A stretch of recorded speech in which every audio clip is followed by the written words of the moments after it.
G'day Bomber fans, it's that time of the year where players are training for the new season. We are paying close attention to the team as fans. So something we've all noticed this preseason is the positional change of Alwyn Davey Jr, a young developing midfielder forward coming up to his second season. The young lad has been moved to defence. So today I'm going to talk about why that is and whether or not I like the move, so let's get into it. Alrighty, so recently Alwyn Davey Jr, our small forward from 2023, has moved down to the other side of the field to join the rebounding defenders. This comes after Brad Scott highlighted in, I want to say a press conference, but I feel like it was more of a Q&A, but he highlighted some changes to our defensive structure, and it's fair enough. I have said for a while it's an area we are fairly weak in, or at least soon to be. Heppel, Hind, and Kelly are near the end of their careers. McGrath and Redmond often have to work a lot on their own.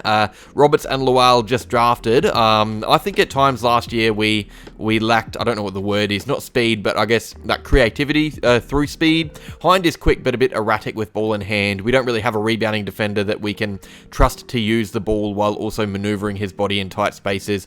McGrath is more of a lockdown rebounder, so he doesn't really get to be as free as others would. It's not an area that you desperately need as a club, but it's not unfair to suggest a player like that could benefit the outlook of a team if they grow to their potential. We're just looking for different dimensions to the team, I guess, and we have plenty of small forwards coming through, so it doesn't hurt the squad to take Davey out of that zone and put him in defence. You got Gresham, who just came through, Menzie, Guelphy, Jaden Davey, his twin. That's just off the top of my head. There are more as well, so taking Davey and putting him in another zone for a test doesn't really mean a lot, especially because I personally don't think Davey is close to the best 22 next year as a forward anyway.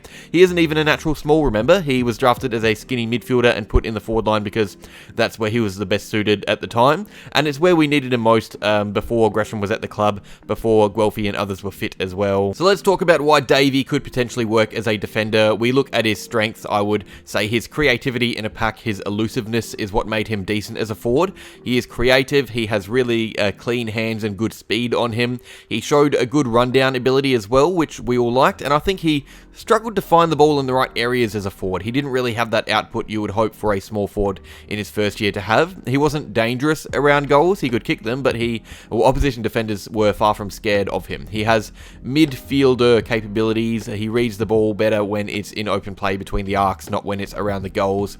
He likes to use his speed to run, and that's not something you can really utilize in his position, or he could last year well enough at least. It's too crowded up there. You can see him in a few years, if this experiment works, utilizing open space to roam up the field and manipulate holes in the other team's defense. I can see why we are moving him to the back line for now, and the for now is the biggest thing to focus on here. I don't see this being his position at the end of his career. He is more of a natural midfielder than anything, but right now he is not close to featuring in the best 22 anywhere else. At the very least, we can try and give him some strengths in other areas while he builds muscle. Now, speaking of muscle, that is something I'm a bit worried about, which I don't see anyone talking about really. The guy, well, he gets bullied pretty heavily. He is just about the weakest player in our squad, which is not what you want in a defender.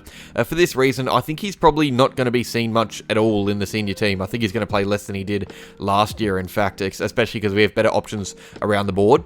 You would rather a skinny twig in the forward line than in defense, because at least there you can't be bullied around and leak goals because of it. Imagine if Davey gets caught out one-on-one against someone like Toby Green, for example. He would lose 99 out of 100 marking contests. We aren't doing this to try and make our best 22 better for round 1 in 2024. I'd rather see Hind or Kelly or pretty much anyone in round 1 other than Davey, but a long-term player like Davey, give him VFL experience so we can at least give him options for different roles down the track when he does build muscle, like I said. Now, as for other positional changes, Zach Merritt hinted at some midfield changes. We have a deep engine room, and it kind of means we can't really develop the young guns too quickly. It's why we saw Dylan Shield play forward a lot, and Setterfield dropped back a lot. There are going to be unlucky players that miss out who deserve game time, or magnets moved around, but that's about that for now. We don't really know who these players are.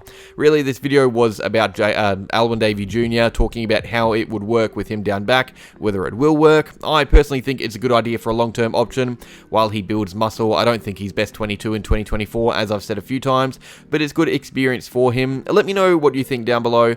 Also, let me know what videos you want to see next from me. I'll be back to releasing relevant videos that you guys actually want to see now that I'm back. But that's all. Cheers for watching. Like if you enjoyed, subscribe if you're new, and go Bombers.